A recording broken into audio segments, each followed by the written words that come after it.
สบายดีพ่อแม่พี่น้องมื้อนี้พาพ่อแม่พี่น้องมาเบิ่งบรรยากาศไฮเข้าเนาะซึ่งว่าไฮเข้าบนนี้ก็เป็นครั้งแรกที่ว่าเบาหลังมาฮอดมาถึงนะเป็นไฮเข้าอยู่จอมดอยอยู่ทางภาคเหนือของประเทศลาวนะเบิ่งต้องไฮเข้านี่เขี้ยวงามขนาดมื้อนี้จะพายางลงไปจนสุดหน่วยผู้ในนั้นเนาะบนที่เขี้ยวอ่อนๆนะแถวนี้บนที่เขี้ยวอ่อนนี่จะเป็นไฮเข้าหมดเลย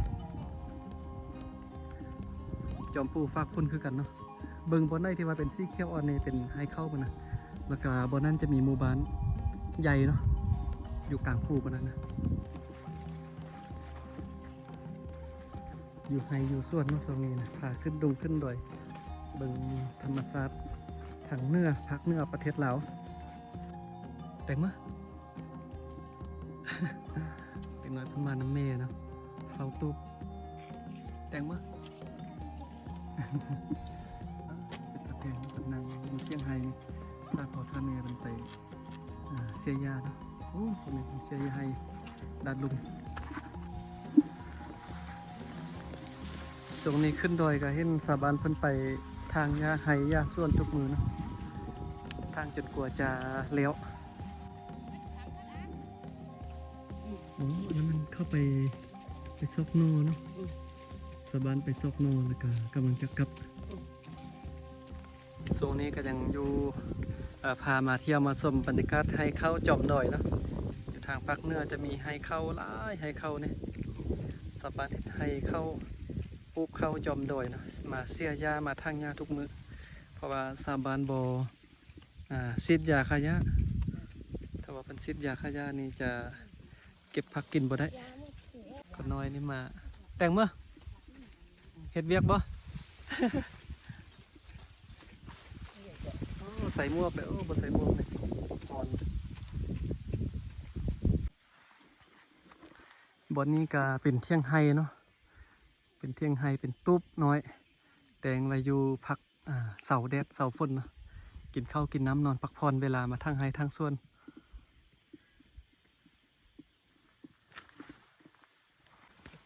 ใส่กับนู่ได้บ่กำลังไปใส่เต้บานไปใส่กับนู่มาเนาะโอ้ให้เข้าบนนี้กวงให้กวงมา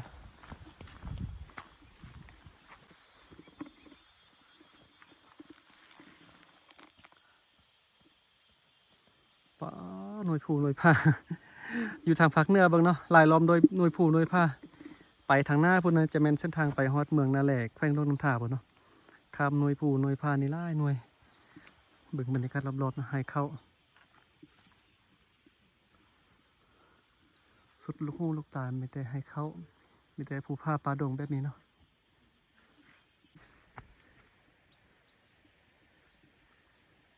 อยู่ตำไห้นี่เต็มเลยเนาะผักน้ำแบบนี้นะโบไปตลาดกา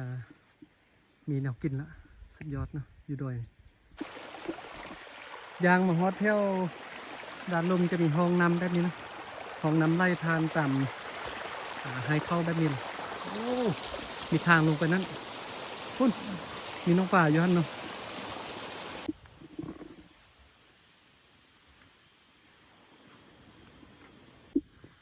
โอ้อันนี้เป็นทางลิ้นเพิ่นเนาะเพิ่นแต่งทางลิ้นโต่งน้ำเก็บน้ำเนาะเวลาฝนตกก็เพิ่นก็จะโต่งน้ำเอาไว้ล้างมือล้างถ้วยล้างบ่วงเนาะเบิ่งป้าเถอะบรรยากาศให้เข้าความงามเนาะ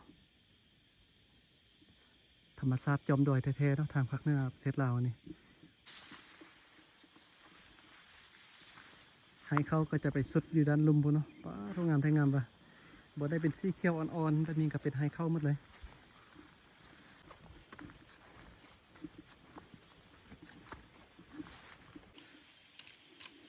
เฮ็ดกวงบ่ให้เข้าเนี่ยปีหนึ่งได้หลายกิโลบ่ปีหนึ่งเนี่ยเราก็ยุ่งแย่หลายบ่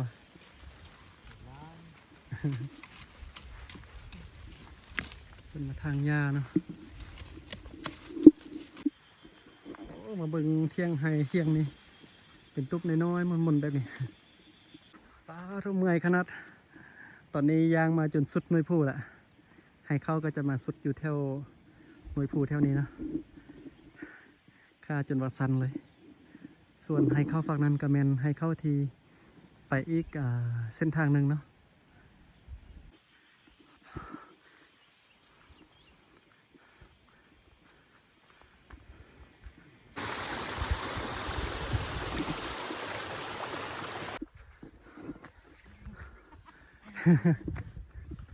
ตอนนี้ไปให้ไปส่วนน้ำสาบานนะ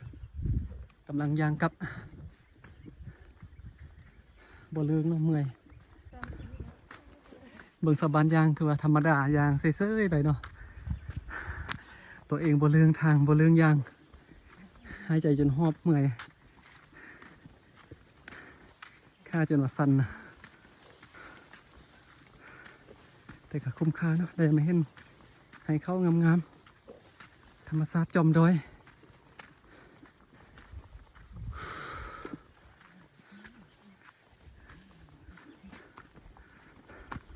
สบานเพิ่นไปให้ไปส่วนทุกมือเนาะย่างไปทุกมื้อย่างไปย่างกลับคือว่าเซ่ยๆคือว่ายิ้มก็ม่วนไปสบาย ไก่บ่ให้เจ้าน่ะโอ้ไก่เนาะ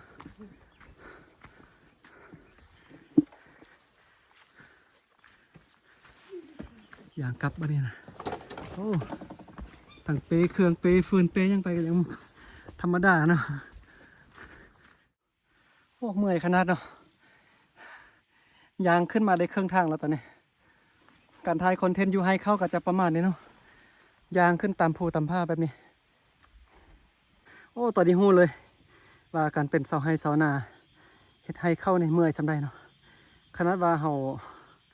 บ่ได้ไปทางหญ้าบ่ได้ไปปลูกบ่ได้เฮ็ดหยังนะมีแต่ยางไปละลาก็ยังว่าเมื่อยแล้ว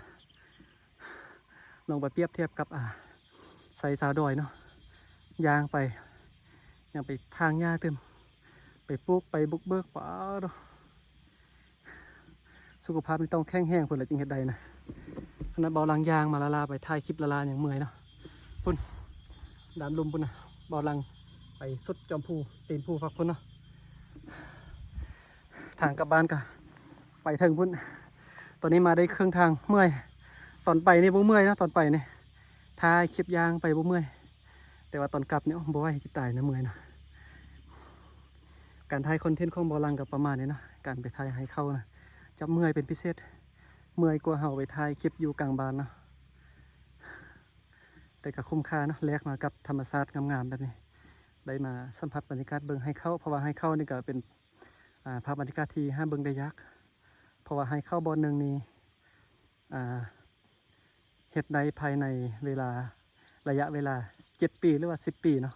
จึงเฮ็ดได้เทื่อนึงเฉพาะบอลเดียวนะจะต้องได้บุกเบิกแต่งบนไม้ไปเรื่อยๆเนาะให้เข้าเนี่ยมาฮอดนี่ก็ขอบใจพ่อแม่พี่น้องเนาะที่ว่ามาเบิ่งคลิปที่บอลังไปถ่ายคอนเทนต์มาให้เบิ่งนะบอลังก็เป็นคนที่ว่ามักการถ่ายรูปถ่ายวิดีโอธรรมชาตินะก็เลยพามาเที่ยวมาชมธรรมชาตินะจะได้ก็ขอบใจหลายๆเนาะที่ว่ามาเบิ่งมาชมส่วนคลิปนี้ก็บอลังก็จะได้ขออนุญาตจบคลิปเพียงเท่านี้ก่อนเพราะว่าจะไปพักผ่อนกันเมื่อยเนาะเอาไว้เจอกันใหม่คลิปต่อไปเด้อ